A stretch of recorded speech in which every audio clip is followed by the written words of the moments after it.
Está este reportaje que forma parte de las publicaciones que han hecho pues a lo largo de ya un buen rato sobre el tema. Y bueno, efectivamente, si se conecta información, es decir, esto que nos has contado acá, que se publicó ayer como parte de lo que ya han publicado tiempo atrás, súmale lo que ha publicado The New York Times, que fue Así es. importantísimo, lo que escribió Jesús Esquivel y Assam Ahmed en The New York Times. Promete que Ujú. el asunto continuará ahí, porque no veo cómo esa investigación la dejen en el punto en donde se quedaron. Me parece que esta historia continuará también en esa publicación. Lo que desde luego ha continuado haciendo en proceso el propio Jesús. En fin, hay un conjunto de informaciones muy relevantes que ya conectadas unas con las otras, las propias declaraciones del fiscal Peniche, las propias declaraciones del gobernador, los elementos que hoy están a la mesa, evidentemente tienen que hacer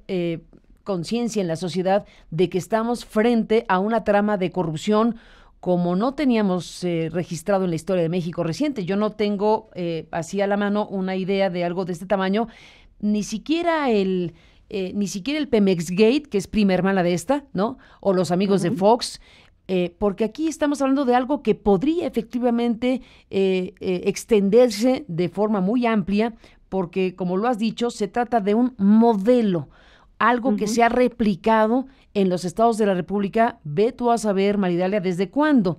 Pero por lo Así es. pronto, las campañas de 2012, si empezaran a investigar realmente desde 2012 para acá, ya tendríamos suficiente, ¿no crees? Totalmente de acuerdo, Carmen. Y creo que El así Monex como tú, Gate, el Bancomer sí, Gate, el caso sí, Chihuahua, en fin, hay materia prima.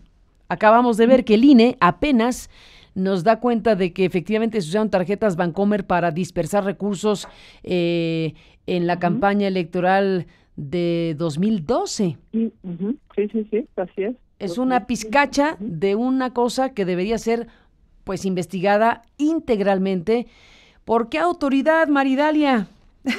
Pues le tocaría a la PGR, Le pero tocaría a la yo lo PGR. veo con mucho ánimo. Oye, o un fiscal anticorrupción de veras, o una fiscalía autónoma, que es la que urge en este país, y ahí estamos entrampados, ¿eh? Estamos Sí, entrampados en que la sociedad mexicana tiene todas estas informaciones y las que faltan por conocerse, por un lado, y por otro lado, entrampado la construcción de un sistema anticorrupción y de procuración de justicia realmente eficiente que esté a la altura de lo que estamos viendo. Entonces tenemos un desfase tremendo en términos de las herramientas del Estado para procesar esto que pues cada vez brota más por las alcantarillas, en pocas palabras, Maridalia.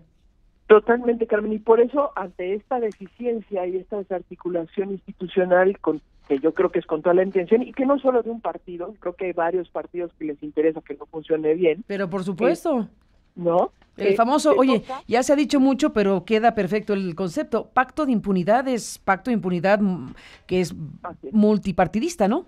totalmente, totalmente de personajes y que derrama.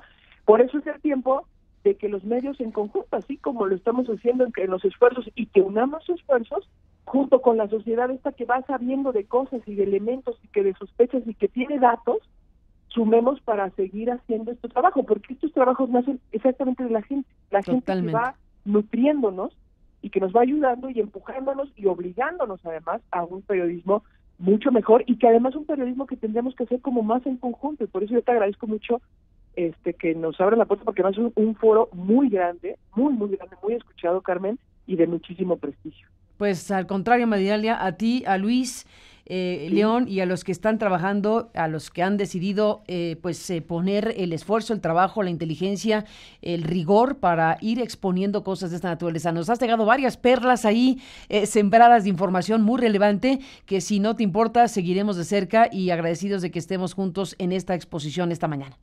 vamos juntos, Carmen. Muchísimas gracias, muy buen día y muy buenos días a todo. Igualmente a ti, Maridalia, un Un abrazo, fuerte abrazo. buenos días y pues sí, aquí estamos frente a este trabajo de investigación periodística que desde luego no se puede ignorar, todo lo contrario, hay que, como lo dice Maridalia, sumar los elementos que se han puesto a la mesa, potentísimo lo que escribió Assam Ahmed y Jesús Esquivel, potentísimo lo que está planteando Maridalia Gómez, potentísimo lo que han dicho nuestros colegas en nuestro equipo de trabajo, Juan Omar Fierro, Sebastián Barragán, en fin, estamos frente a algo que a todas luces, sin la menor duda, trasciende la idea de gobernadores rateros, que sí, que sí es un tema. Pero esto es algo más amplio y más importante que el simple hecho de decir ese gobernador se enriqueció, él y sus familiares. Sí, también. Pero aquí es la radiografía de cuerpo entero de un modus operandi que ha prevalecido en el país en lo que corresponde a la disputa de poder o a la transferencia de poder o a la retención del poder político de la manera que sea. Y por esa ruta corren miles de millones de pesos del erario y vaya usted a saber de dónde más. De eso estamos hablando. Por eso yo me permitía, en una charla que sostuve en esta semana con las personas que me invitaron a la Universidad Autónoma Metropolitana, saludos a la UAM, a los guameros, estuve en Azcapotzalco y yo platicaba de mi percepción de las cosas y decía que aquí, con estos elementos que tenemos obligadísimos a revisar, que forman parte de estas investigaciones, pues dos realidades en México. La realidad legal de cómo se disputa el poder político en México a través de partidos, campañas, el INE, los debates, todo esto que desde luego hay que preservar, fortalecer, hacer valer, y es la ruta legal para disputarse el poder político y la representación de la sociedad en México. Pero está otra realidad que es la que se tiene que desmantelar para que la realidad legal sea la que prevalezca y que sea la única que exista. Es decir, una democracia tiene que tener una ruta legal para que los que quieren representar a la sociedad pues lo hagan de manera transparente, equitativa, limpia, ordenada, legal, todo eso que es lo que debería ocurrir en una democracia verdadera. Cuando tenemos esta otra realidad construida de dinero público, de recursos de procedencia desconocida, de colaboración de instituciones financieras que permiten la concentración y la dispersión de recursos de procedencia ilegal para financiar campañas y además para enriquecer a funcionarios, gobernadores y demás ralea. Bueno, si tenemos esa otra realidad donde cruzan cosas como el caso Chihuahua, como el caso Quintana Roo, Veracruz, en fin, todo lo que se está cruzando aquí en las investigaciones, pues nos tenemos que preguntar qué clase de democracia realmente tenemos, si es que tenemos democracia, porque ¿cuál es el factor real que impera para definir los espacios de poder en este país? Cuando hay contiendas muy reñidas, cuando los ciudadanos van a las urnas y votan por un candidato u otro, bueno, uno esperaría que lo que rija pues es el sentido básico de la democracia, que es que gane la mayoría.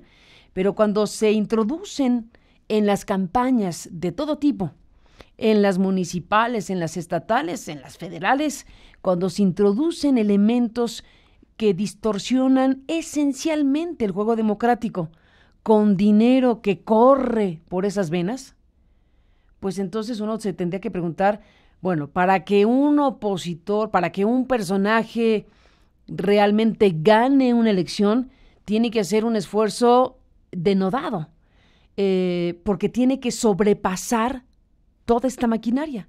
Por eso cuando un candidato o candidata que no está involucrada o involucrado en esta red alterna y paralela del juego electoral, gana, bueno, quiere decir que ganó por 10 veces, porque tuvo que remontar algo que está en el sustrato, algo que no forma parte de las reglas legales del juego. Así que para ganar se requiere un esfuerzo adicional. Quiere decir que los que ganan fuera de este circuito de corrupción político-electoral, pues evidentemente tienen que hacer valer esos triunfos y hacer valer precisamente su representación de la sociedad. Creo que estamos en el caso Chihuahua en un fenómeno así. En el caso de Javier Corral, pues no no lo cuento yo, lo vimos en las campañas, había todo un aparato precisamente para que no llegara a la gubernatura y al final de cuentas llegó con un porcentaje bastante alto, lo cual fue sorpresivo porque incluso no había una sola encuesta que le diera a Corral la victoria en las mediciones que hubo previamente a las elecciones. ¿Qué pasó en el camino con el caso Chihuahua? Pues hay que ver también ese movimiento de las encuestas que todas señalaban que no ganaba las elecciones. Solo una, recuerdo, le daba el empate, pero ninguna le daba, en todo caso, hasta donde recuerdo, la victoria. ¿Qué sucedió en el caso Chihuahua? Que al final de cuentas, un personaje atípico, incluso dentro del propio PAN, llega a la gubernatura y empieza esta investigación. Empieza una investigación y el fiscal a cargo de la investigación, pues empieza a armar en un año y pico una investigación de este calibre que está rompiendo la frontera de Chihuahua, porque efectivamente lo que ahí hay, desde todos los puntos de vista, rebasa, como dice Maridalia, al estado de Chihuahua. Y con lo que hay desde Chihuahua, si hubiera otros estados de la República, Tamaulipas, Veracruz, Quintana Roo, Oaxaca, etcétera, etcétera, los que han sido mencionados, el Estado de México, desde luego, bueno, si hubiera investigaciones espejo y una investigación federal que conectara el asunto, pues tendríamos un retrato sistémico de lo que ocurre y ha ocurrido en México en materia de corrupción político-electoral. Por eso recordamos el Lavallato en Brasil, que ha sacudido a Brasil y que ha extendido su efecto judicial a 12 o 13 países de la región. Por eso recordamos el caso Manos Limpias en Italia, que igualmente detonó con una investigación de este tipo y que después despuntó a nivel nacional. ¿Estamos hoy en México frente a esa posibilidad? Materia hay. Dependerá de las autoridades responsables de investigar la corrupción, los delitos electorales y demás asuntos correlacionados, si esto tiene o no la dimensión que parece tener, si tiene o no, en consecuencia judicial, la dimensión que en términos informativos parece tener. Dependerá, pues, de las instancias de la Federación, de la PGR, de la FEPADE, de la Fiscalía Anticorrupción cuando exista, de los gobiernos estatales, que hasta este momento no parecen dar cuenta de esto que es algo que podría detonar una investigación sistémica, sin frontera en el país.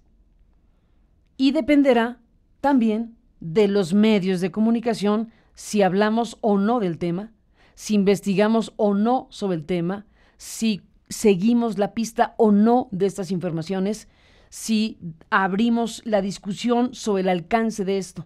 Dependerá también de los medios de comunicación si suministramos a la sociedad información, reportaje, seguimiento y la cuestión más útil posible para que la sociedad tenga su propia valoración. Y dependerá fundamentalmente de la propia sociedad si esto continúa en la ruta que pues debería tener. Es decir, que no quede circunscrito el asunto a una cuestión de investigación por corrupción de un gobernador que se enriqueció.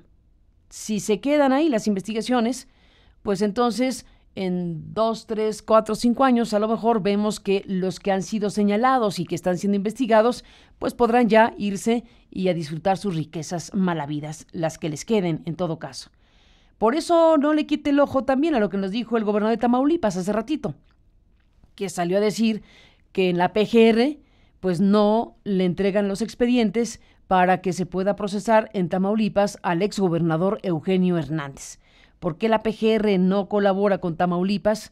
No lo sabemos, pero lo denunció y lo está denunciando el propio gobernador ayer ante la CONAGO y hace rato en esta entrevista con la que sostuvimos con él sobre el asunto. Así que bueno, pues estamos con el caso Chihuahua, que trasciende claramente a la propia entidad.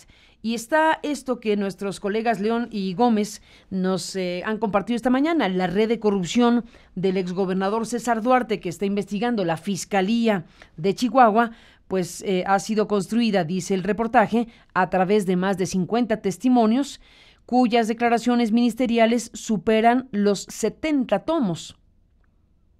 Imagínense, 70 tomos con testimonios ante el Ministerio Público. La red investiga a 10 personas clave, nos contó Maridalia, que serían la médula del entramado por el cual presumen se desfalcó al erario de Chihuahua por más de 6,000 millones de pesos, que toca a cuando menos otros 5 exgobernadores y 2 de las figuras del priismo nacional, el coordinador de la bancada del Senado, Emilio Gamboa, y el exlíder del Partido Revolucionario Institucional, Manlio Fabio Beltrones, dice este reportaje especial del que hemos hablado esta mañana. Así que ahí está, un asunto grande, en serio, y más le vale a México que atienda o atendamos precisamente el alcance y dimensión de estas revelaciones y de estas investigaciones.